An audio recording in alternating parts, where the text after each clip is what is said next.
Pero antes voy a conversar con Javier Ordinola. Él es abogado y su especialidad es temas electorales, porque en este momento, Javier, hay un sinnúmero de impugnaciones y me gustaría saber si estas impugnaciones pudieran afectar lo que sería la instalación y la elección de la nueva Junta Directiva de la Asamblea el próximo 1 de julio. Adelante, Javier.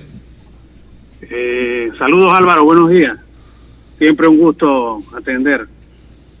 Sí, Álvaro, lo más probable es que pueda afectar, digamos, la composición completa o la presencia completa de los 71 diputados electos, y evidentemente el tema de la votación de la Junta Directiva que se instala ese día primero.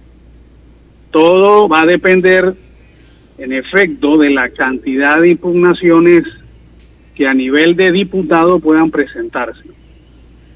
He estado escuchando por otros medios a las personas que están hablando al respecto y dicen que lo que está ocurriendo es histórico, y no, yo no estoy de acuerdo con eso, porque en el 2014 se impugnaron varios circuitos y las elecciones completas del circuito, que trajeron como consecuencia ordenar nuevas elecciones, y en ese momento o en ese tiempo no había la segunda instancia. En ese tiempo eran los magistrados del Tribunal Electoral los que atendían el tema de las impugnaciones. Ahora hay una doble instancia, ahora hay un juez administrativo electoral ante quien se presenta la impugnación, es el que determina si se accede o no se accede a la demanda, y luego de culminado el trámite ante esta figura o ante esta autoridad electoral, entonces puede haber una segunda instancia ante los magistrados. Así que, dependiendo de la cantidad de impugnaciones que se presenten a nivel de diputados, y bueno, a otros cargos también, porque esto traería como consecuencia que las juezas, 4 juezas son, los 4 jueces son damas, las 4, eso traería como consecuencia pues que se demoraran los procesos, ¿no? ¿Dan los tiempos para que esto se resuelva antes del 1 de julio? Dependerá de la admisión o el rechazo de las demandas, Álvaro.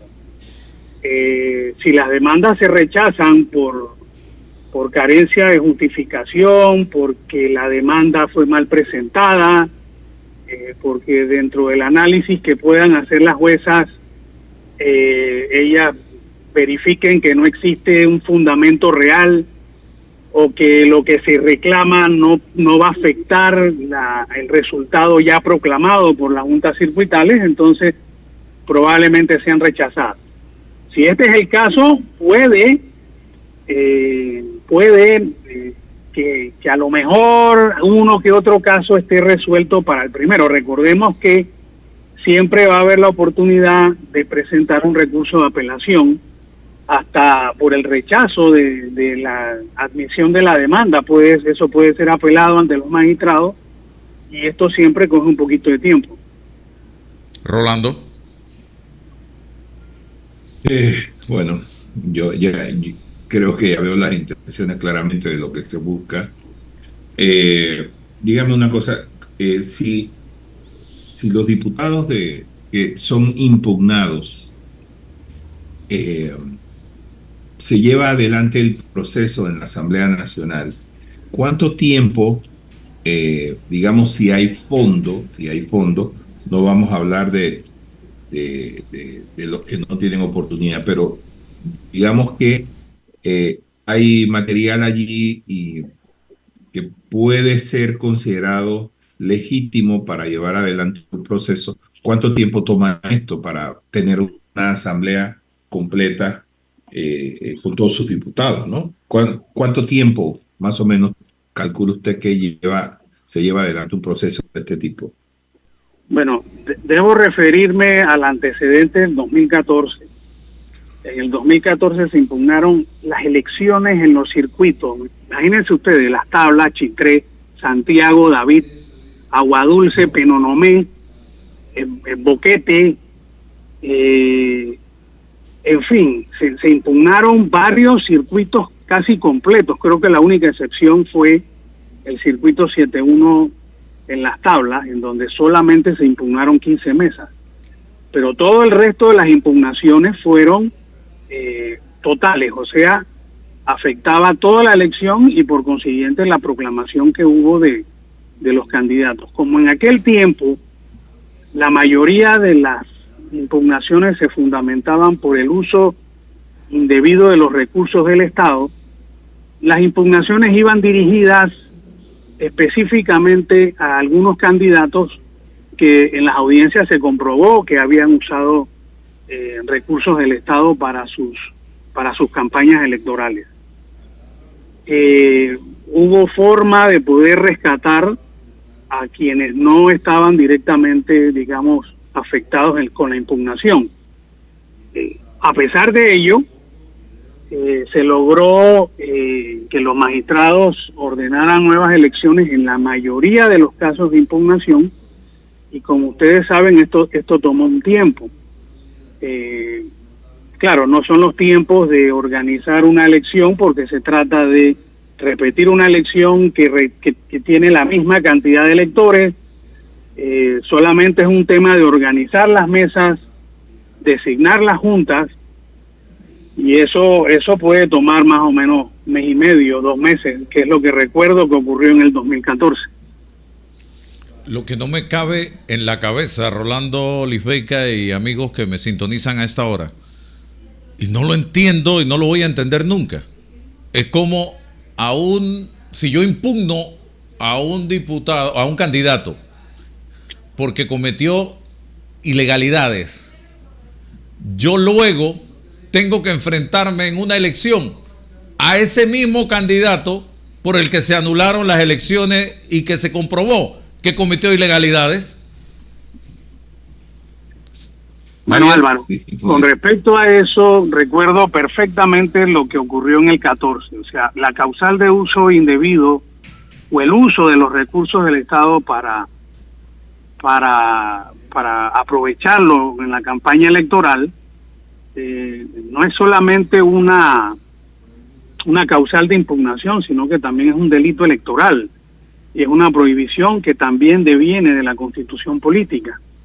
Recuerdo que hubo ya instalada la Asamblea, con la carencia de algunos diputados de los circuitos que he mencionado, un proyecto de ley que buscaba reformar un artículo del Código Electoral, o no reformar, era introducir un nuevo artículo que prohibía a los candidatos que se les había comprobado en las audiencias de impugnación que habían usado recursos del Estado, pudieran participar en esa segunda elección. Penosamente esa modificación no cuajó. Todos ellos participaron, algunos salieron nuevamente electos en la segunda elección, pero las causales en esta ocasión son un tanto diferentes. Lo que he podido apreciar es que la causal que más se está utilizando es los errores que vienen anotados en las actas, las alteraciones que vienen desde las actas. Hay una causal en específico que se está utilizando que es relativamente nueva, que es el haberse pasado en los topes de campaña, que para el caso de diputados son $300,000. Ahí está el caso del circuito 1-1, está el caso de la impugnación que ha presentado la Fiscalía Electoral, creo que es acá en el 8-6. Sí. Ahí habrá que ver cuál es la decisión de, primero, los juzgados electorales, que son, recordemos, los que tienen en sus manos pues la primera instancia de este proceso, y habrá que ver qué determinan, si en efecto... Ahora, no hay norma que diga que el responsable o la persona que se le comprueba la causal que se invoca no pueda participar en la elección, pero eso sería, yo creo que para un tema de equidad debiera ser así, pero penosamente no existe. Sí, porque si, por ejemplo, en el caso de estos dos circuitos, Bocas del Toro y el 8-6, se comprueba que a la hora de presentar los informes se obvió información, ahí yo estoy mintiendo, ahí yo estoy falseando. Entonces, ya con eso, yo debo ser inhabilitado para correr. Eso es lo que yo pienso, en un país serio. Pero además, esas declaraciones son juradas. Y la DGI tiene que ver también con esto. Estás cometiendo un perjurio ahí, y eso tiene sus consecuencias también. A mí me preocupa mucho el hecho de que no que participen, sino que no haya luego una forma de que el Estado pueda recuperar, porque yo he notado que muchísimos funcionarios que buscan una candidatura en el gobierno o que pretenden reelegirse utilizan recursos del Estado justamente desde el día 1 que toman posesión de sus cargos.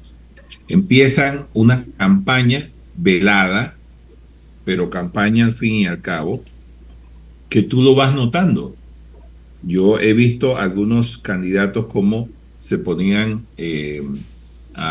y todavía no sonaban como candidatos, pero empezaban a entregar regalos con su nombre en sus comunidades. Becas. Y mucho de eso, auxilios. En efecto. Así que ves cómo subrepticiamente y de forma velada utilizan recursos del Estado para impulsar sus propias candidaturas, incluso en época que no lo es. Pero nosotros no tenemos los instrumentos legales para perseguir este tipo de delito, porque como bien dices tú, no solamente no se persigue, sino que se les permite seguir participando cuando esto debería ser objeto de de procesos, sino administrativos penales, pero algo se debería hacer con este tipo de cosas, porque esto no solamente es inmoral, sino que se lleva adelante gastos del Estado que son completamente innecesarios, pero dirigidos o de forma indirecta a candidaturas veladas que no vemos sino hasta cuando llega el momento. Lisbeth tiene pregunta, don Javier. Sí, tengo pregunta, don Javier. Saludos, buenos días. He visto en 2 circuitos al menos a 2 candidatos a diputados definir su impugnación o expresarlo así: voy a impugnar solamente una curul de un circuito plurinominal. Por ejemplo, lo escuché en el área de Bocas del Toro y también acá en San Miguelito por el licenciado Herbert Young, abogado de la licenciada Zulay Rodríguez, candidata. ¿Es posible impugnar solo una curul en un circuito plurinominal? ¿Es posible que lo acepten en el Tribunal Electoral? ¿Los magistrados? Se van todas? ¿O se van todas? Exacto. Bueno, son 2 causales diferentes. Uh-huh. Yo particularmente pienso que si usted utilizó más recursos para su campaña de lo que usted tenía permitido, usted no solamente afectó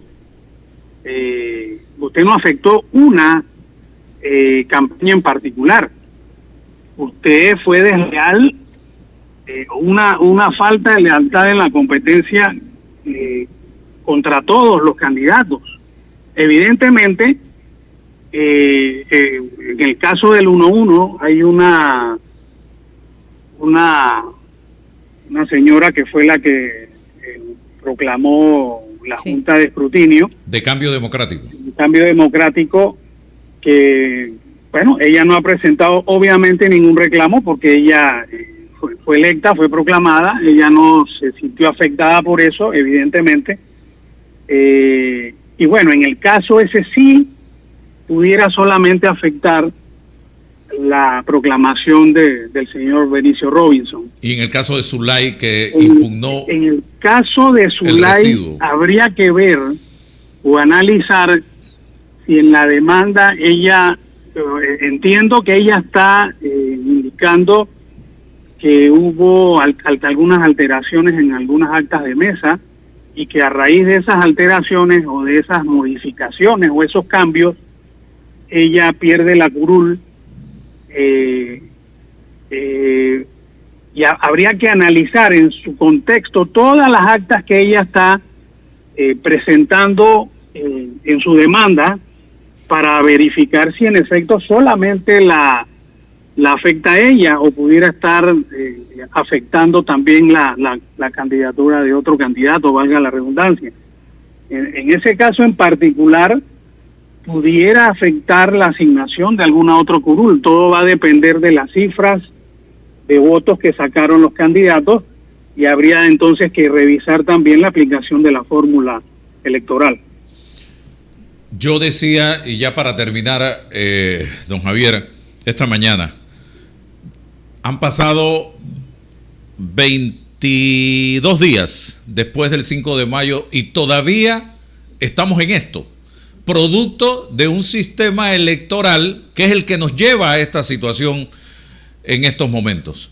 Y planteaba de que esto debe revisarse. Aquí se habla de que el tema del residuo, del cociente y medio cociente para darle democrática participación a los partidos pequeños. Pero yo planteaba la necesidad de que dentro de la revisión, ¿por qué no nos vamos si el circuito es uninominal, un voto a un hombre?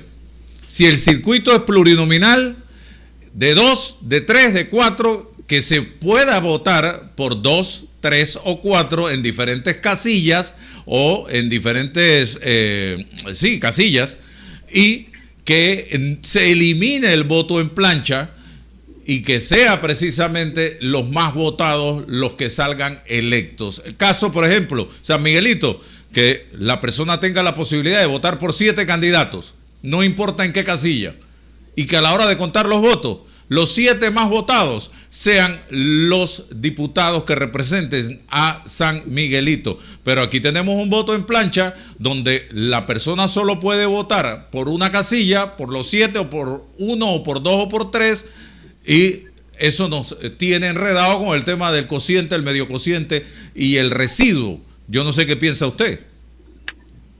Sí, Álvaro, es que eso implicaría revisar el sistema electoral para elegir diputados en los circuitos plurinominales. El gran tema es que habría que revisar en la doctrina si existe alguna fórmula que pudiera aplicarse, por ejemplo, de lista abierta. La lista abierta en un sistema electoral significa que, en efecto, en un circuito en donde se elige más de una curul, usted puede elegir en diferentes listas de partidos o de candidaturas de libre postulación y usted pudiera escoger a los mejores. El problema es que ello implicaría un sistema de mayoría simple.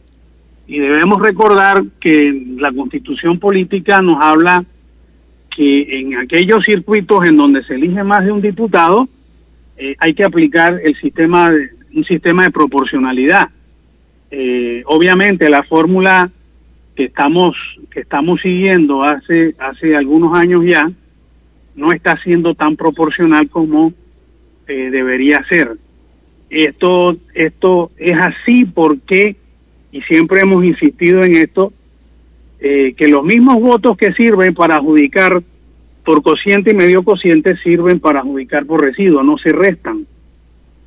El sistema debiera permitir restar los votos que sirvieron para adjudicar curules por cociente y medio cociente, y eso no se está aplicando, esa resta no se está aplicando, y eso es lo que distorsiona el sistema electoral panameño en circuitos plurinominales. Pero habría que revisar, vuelvo y digo, la doctrina, a ver si hay alguna fórmula que pudiera ser aplicable con un sistema electoral de listas abiertas. Muy bien. Tema para seguir debatiendo aquí en Noticias 180 Minutos. Gracias, don Javier Ordinola, por